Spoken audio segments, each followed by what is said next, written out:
আচ্ছা, কেউ একজন নামাজ পড়ে না কেন? আমি তোমার সম্পর্কে বলছি না, আমার প্রিয় ছেলে বা প্রিয় মেয়ে। শুধু প্রশ্নটি নিয়ে চিন্তা করো যে মানুষ কেন নামাজ পড়ে না।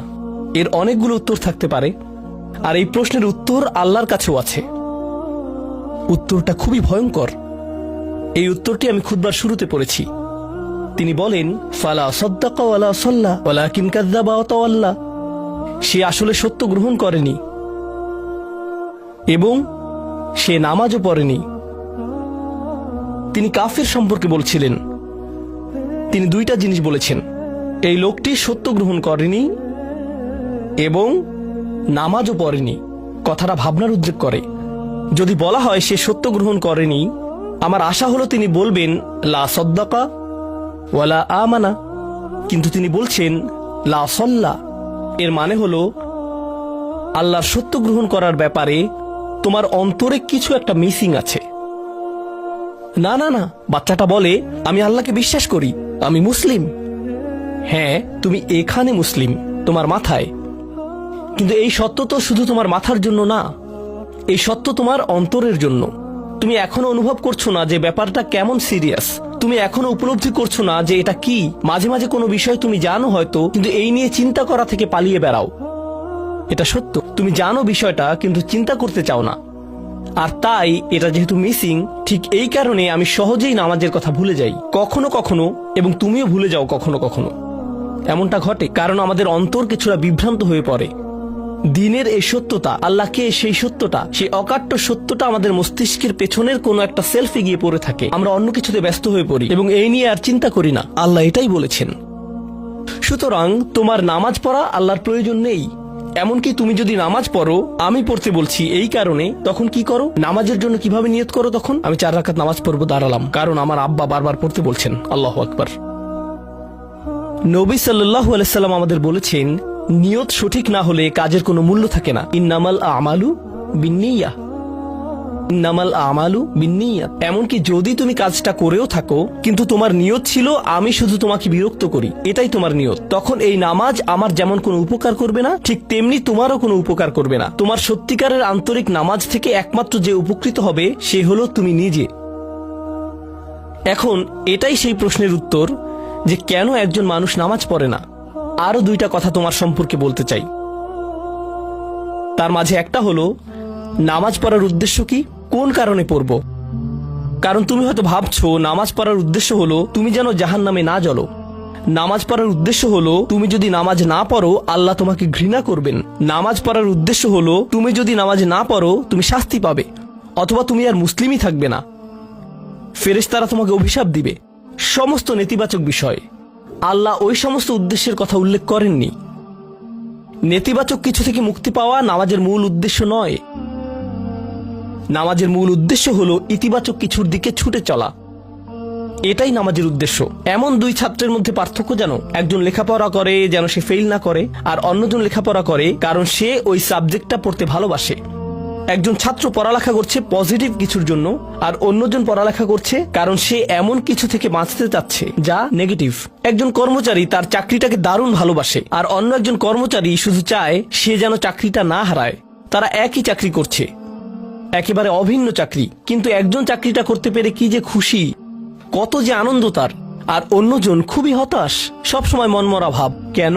কারণ তাদের একজন এটা করছে ক্ষতিকর কিছু থেকে মুক্তি পাওয়ার জন্য, আর অপরজন এটা করছে উপকারী কিছুর দিকে ছুটে চলার জন্য। আল্লাহ কোরআনে যখন আমাকে নামাজ সম্পর্কে বলেছেন যে কেন আমাদের নামাজ পড়া দরকার, তিনি মুসা আলাইহিস সালামকে এই উত্তরটা বলে দিয়েছেন যখন তিনি তার সাথে সাক্ষাৎ করেছিলেন। তিনি বলেছেন, আকিমিস সলাতা লিযিকরি, আর আমাকে স্মরণ করার উদ্দেশ্যে নামাজ কায়েম করো। তোমার নামাজ ঠিক রাখো যেন তুমি তোমার রবকে স্মরণ করতে পারো। আমি তোমাকে ইতিমধ্যে বলেছি যে তোমার আমার সম্পর্কটা খুবই সীমিত, কিন্তু তোমার সাথে আল্লাহর সম্পর্কটা অনেক আগে থেকে শুরু হয়েছিল, আর তার সাথে তোমার এই সম্পর্কটা অনন্তকাল ধরে বলবৎ থাকবে। তাই সেই সম্পর্কটির কথা স্মরণে আনা আবশ্যক, কারণ ভালো যত কিছু তোমার কাছে আসে তা আসে ওই সম্পর্কটা থেকেই। সামান্য কিছু ভালো জিনিস তোমার বাবার কাছ থেকে আসে, কিছু কিছু ভালো জিনিস, কিন্তু সকল ভালো জিনিস যা তোমার কাছে আসে তা আসে একমাত্র ওই সম্পর্কটির কারণে, যদি তুমি চাও সকল উপকারী জিনিস তোমার জীবনে অবস্থান করুক, তখন তোমাকে অবশ্যই তার কথা স্মরণ করতে হবে, যার নিকট থেকে সকল কল্যাণের আগমন ঘটে, যার নিকট থেকে সকল নিয়ামতের আগমন ঘটে, সকল রিজিকের আগমন ঘটে, সকল হেদায়েতের আগমন ঘটে। আর তাই আল্লাহ বলছেন, সর্বোত্তম যে উপায়ে তুমি এটা করবে তা হলো নামাজের মাধ্যমে তুমি আমাকে স্মরণ করবে। এজন্যই তোমার নামাজ পড়া দরকার। আচ্ছা, পরিশেষে এজন্যই তোমার এটা করা উচিত। কিন্তু তুমি এটা করছো বলেই সঠিক নিয়ত সহকারে আল্লাহ বলছেন, কেবল এখানেই শেষ নয়, এর কিছু উপকারিতাও আছে। কিছু ভালো জিনিস তোমার পথে আসবে যখন তুমি সত্যি সত্যি আল্লাহকে স্মরণ করবে। যখন তুমি আল্লাহকে স্মরণ করবে যেভাবে তিনি চান সেভাবে, আর যে উপায়ে তিনি চান তা হলো এই নামাজগুলোর মাধ্যমে। তুমি যদি এটা করতে পারো, আল্লাহ বলছেন, ইন্না সলাতা তানহা আনিল ফাহশাই ওয়াল মুনকার। এমনকি এই আয়াতেও ওয়ালা যিকরুল্লাহি আকবার, তিনি বলছেন নামাজের মধ্যে এই উপকারটি আছে যে এটা তোমাকে অশ্লীলতায় পড়ে যাওয়া থেকে রক্ষা করবে। কারণ অশ্লীলতা তোমার চারপাশে বিরাজমান, আর আমি প্রিয় পুত্র তোমাকে এটার সম্মুখীন হওয়া থেকে রক্ষা করতে পারবো না। অশ্লীলতা তোমার ফোনে, অশ্লীলতা তোমার স্কুলে, অশ্লীলতা তোমার বন্ধুদের মাঝে, অশ্লীলতা ঈদের অনুষ্ঠানে, যখন কোনো কর্নারে গিয়ে বন্ধুদের সাথে আড্ডা দাও, অশ্লীলতার উপস্থিতি তুমি সর্বত্র দেখতে পাবে। প্রতিবার যখনই তুমি অশ্লীলতার দিকে এগিয়ে যাবে, তোমার অন্তর ক্ষতিগ্রস্ত হয়ে পড়বে। আর আল্লাহ বলছেন, যদি তুমি এই নামাজগুলো আদায়ে যত্নবান হও, এগুলো তোমাকে অশ্লীলতার করাল গ্রাস থেকে রক্ষা করবে। একবার যদি তুমি অশ্লীলতায় ডুবে যাও, তখন তুমি হয়ে পড়বে যেমন তুমি যদি দূষিত বাতাসে নিঃশ্বাস নাও, প্রথম প্রথম তোমার কাশি আসবে, কিন্তু যদি এতে বেশিক্ষণ অবস্থান করো, একসময় এতে তুমি অভ্যস্ত হয়ে পড়বে। অশ্লীলতাও ঠিক এরকম। এতে আকণ্ঠ নিমজ্জিত থাকলে একসময় এটাকে আর বড় অপরাধ বলে মনে হবে না। নিজেকে এর থেকে রক্ষা করার কোনো গরজ অনুভব করবে না আর, কারণ তোমার প্রতিরোধ ব্যবস্থা দূষিত হয়ে গেছে। এরপর তুমি এমনকি আরো বিষাক্ত আচরণের জন্য প্রস্তুত হয়ে যাবে, এমনকি আরো জঘন্য বিষয় ওয়াল মুনকার, এমনকি আরো ঘৃণ্য কাজও তোমার দ্বারা সম্পন্ন হয়ে যেতে পারে। অধপতনের অতল গহ্বরে হারিয়ে যাওয়া থেকে এই নামাজগুলো তোমাকে রক্ষা করবে। এই জন্যই তোমার নামাজ পড়া দরকার। এই সমস্ত কারণেই তোমার নামাজ পড়া প্রয়োজন। আমি বলেছি এই জন্য না। এই সমগ্র ভ্রমণের শেষে সিদ্ধান্তটা সম্পূর্ণরূপে তোমার।